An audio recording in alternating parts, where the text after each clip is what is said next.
Now that we have had the very real pleasure of being peacefully educated by the Black Lives Matter movement over the last few weeks, what have we as whites and oppressors actually learned? Well, first, we now understand that as whites we are all guilty all of the time. Historical racism, structural racism, systemic racism, unconscious racism, subconscious racism. We are guilty of all of these, and we must accept and indeed prostrate ourselves before the original sin of being born white.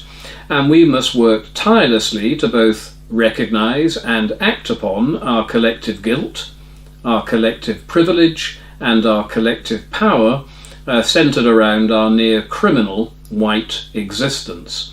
And were my parents both still alive, I wouldn't hesitate in giving them a damn good tongue lashing for furthering the oppression of all people of colour by bringing me into the world. I would tell them how ashamed they should be for not aborting me immediately. My father should have been given a compulsory vasectomy before he procreated, of course, and my mother should have hired the services of a local man of colour to impregnate her in order to at least dilute by half the oppressive, imperialistic and supremacist genetic makeup of her offspring. Alas, though, this didn't happen, so here I am today, a white man indeed, but a repentant white man. A white man seeking to absolve the original sin of his whiteness, and not to just recognise my innate racism, but to actually do something about it. To become a fully fledged anti-racist, as per the demands of Black Lives Matter, in order to do my bit to make the world a better place for oppressed people of colour everywhere. And there are several stages to this, the first being to recognise the ghastly truth. So here are some top tips to follow in your route to anti-racist activism. Every morning when you wake up, if you're white of course, you should look at your wicked whiteness in the bathroom mirror and say to yourself, I am a racist, I am a fascist, I am an oppressor, I am privileged. I accept these evils to be true and I swear to overcome them. Now, by doing this, you will make your subconscious racism conscious, which can then be attacked head-on via constant mental counter-argument during the day. Now, after that, a quick splash and spruce up is in order, and then off to work.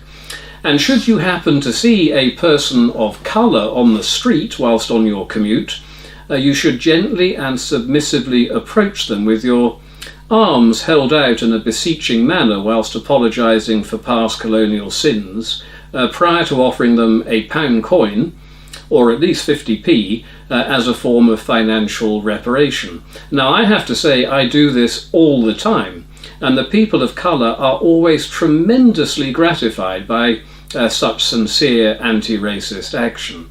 And if other white people are doing the same thing, you should all take a communal knee and form a disorderly queue in order to pay homage. I say disorderly because an orderly queue might be construed as an imperialistic expression of prototypical white behavioural patterns. Having reached your place of work, be it in academia, the media, teaching or other such areas of progressive, correct thought, all good anti-racists should behave in a manner whereby every discussion, every act, every glance, every smile or frown should be viewed through the prism of race and through the prism of the oppressor and the oppressed. Never allow yourself to be fobbed off with the diversionary tactics utilised by the racists and the fascists. For example, if a fellow white worker offers you a cheery good morning as he breezes past the water cooler, immediately reply along the lines of a good morning for you perhaps, but not so good for people of colour, held down and trampled upon by the repressive forces of white privilege pervading the atmosphere all around us, Bob. Now, such a retort should immediately bring about the desired reaction, viz. An abject apology for his failure to ceaselessly contemplate global racial injustice. In some rare instances, Some of the more resistant members of the white race might refuse to apologise for their cheery good morning, or indeed their gloomy observations with regard to inclement weather. For example, if your greeting of "Morning Bill, structural racism is endemic, isn't it?" Is responded to with, "Yeah, morning Tarquin, I'm not sure about that, but it certainly looks like rain later," then you, as a keenly ambitious anti-racist, have set the trap and ensnared your dreadful racist victim. And the best way of dealing with such hateful and wicked reactionaries in an office environment is to call upon your white comrades to encircle them while shrieking racist, fascist, Nazi at them until they emotionally break down, fall to the floor and confess their sins. It's also advisable in these instances to report them for racially aggravated hostility to the Racial Equality Commissar within the HR department, who will quickly and efficiently make sure the race war saboteur loses his or her job and is placed on an employment whitelist. Such people don't deserve to earn a living and provide for their children in these socially aware times of tolerance and diversity. On your way home after work, should you happen to see a group of enlightened anti-racists of colour dispensing racial justice to a lone person of no colour on the ground, suspected of being a member of the far right, there are a number of ways to behave in the correct manner. The most important one is not to project imperialistic aggression by intervening. The recommended course of action is to adopt a kneeling position, to open your arms wide in order to expand the lungs, and to loudly shout, "I stand with the oppressed, down with the racist oppressors." And the benefits of exhibiting such racially revolutionary behaviour are threefold. Number one, you will experience a feeling of glowing virtue. Number two, you bravely avoid a good social justice kicking. And number three, you will avoid the 5 a.m. knock on your door from the police services, who now exist in the main to hunt down and prosecute those who seek to thwart the delivery of restorative racial justice, thereby ending up on the wrong side of the hate crime laws. No one says it's easy to be a full-time anti-racist, and indeed it is not. It's exhausting. But after a day spent absolving your white privilege, don't let your guard drop when you finally get home to Islington, Chelsea, or wherever it is your mummy chose to buy the family home. It's so easy to automatically pop the kettle on to make yourself a nice soothing cup of fair trade tea, but always be aware of the possible racism inherent in this seemingly mundane act. Do you sweeten the tea with sugar? White sugar or brown sugar? Do you favour brown sugar in order to show racial solidarity? Or might that be looked upon as racially condescending and thus driven by the guilt of your white privilege? If you choose white sugar, are you doing so because your subconscious is telling you white sugar is in some ways superior to brown sugar? Both sweetening choices are laden with implicit racist connotations. Not to mention the evils of sugar production, both historically and today. So perhaps it's better for white anti-racists just to avoid sugar altogether. The next problem is what to eat. Cultural appropriation is real and must be avoided at all costs. A good anti-racist should decolonize his or her fridge and larder. Uncle Ben's rice is clearly riven with hateful racist imagery and should be consigned to the bin, along with each and every foodstuff outside the white man's traditional diet. I'm afraid to say this would also include chips, given the evil appropriation of the humble potato many years ago by Sir Walter Raleigh, who in an act of obscene imperialist supremacy brazenly uprooted the indigenous tuber in front of the downcast eyes of subjective Native Americans. Now, some might say there is little left to eat for a committed white anti-racist, but this should be viewed as a good thing. A hungry white man is a penitent white man, and without penitence, the white man's journey into anti-racism cannot even begin. So a small bowl of thin gruel is quite sufficient, followed by some educational television in order to wind down after a hard day's anti-racism. Now, clearly some TV programs should be avoided. Anything with Jeremy Clarkson in it is obviously not permissible. Indeed, all populist, humorous and therefore racist light entertainment shows made before 2020, such as Friends or Seinfeld, for example, should be labelled as reactionary racist relics and consigned to the memory hole. It's far better to simply watch the BBC News, CNN News, Channel 4 News or Sky News in order to get an impartial, accurate and broad-ranging grasp of national and international events, all presented with charm and an engaging honesty by professional journalists whose number one priority is unbiased fact and reality.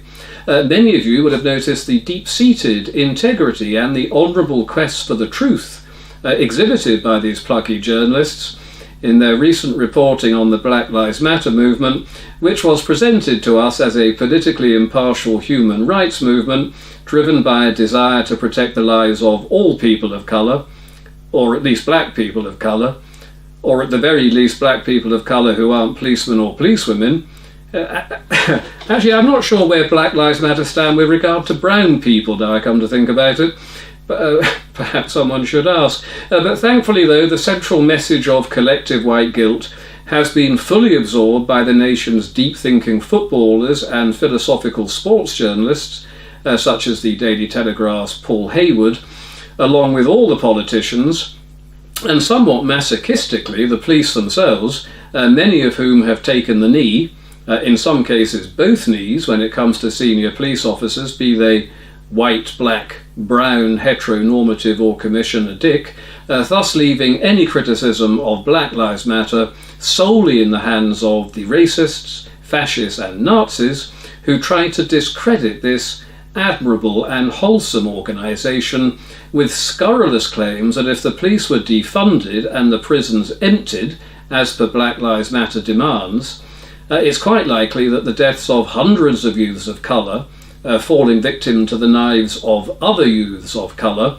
would rapidly grow into thousands without the police on the streets to stop them, which rather goes against the central core of Black Lives Matter raison d'etre, according to the ghastly and reprehensible racists on social media, I should point out. But fortunately, though, our thoroughly professional and morally decent journalists never ask such questions of Black Lives Matter leaders, and quite rightly so. Who are we, as privileged whites, to question the sincerity and validity of people of colour? If ever there was an example of overt and blatant cultural colonialism, then surely that would be it. No questions, I say.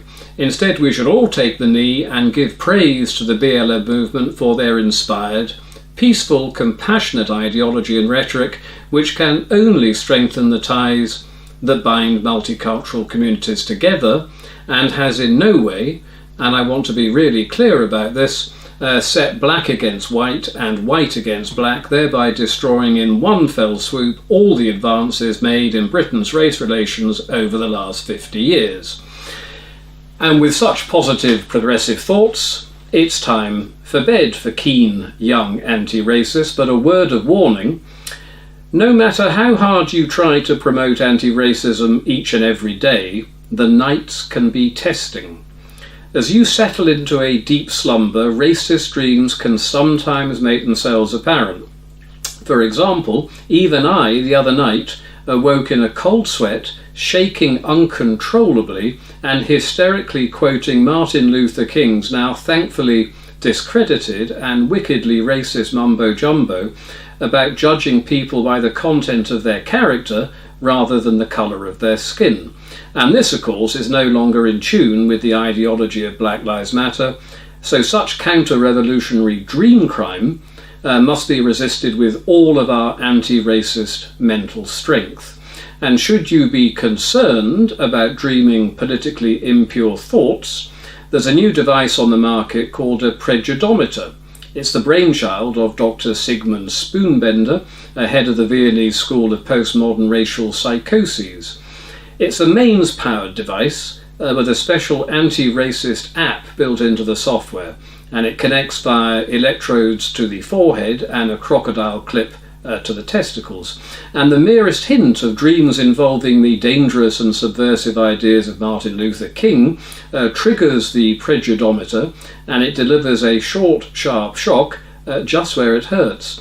I have one myself now, and I can assure all you budding young anti-racists out there, it works brilliantly well. I no longer have racist dreams which involve the driving ideology of Martin Luther King, and now I sleep like a baby, whilst dreaming only of skin colour rather than the content of character, just as Black Lives Matter would wish me to do.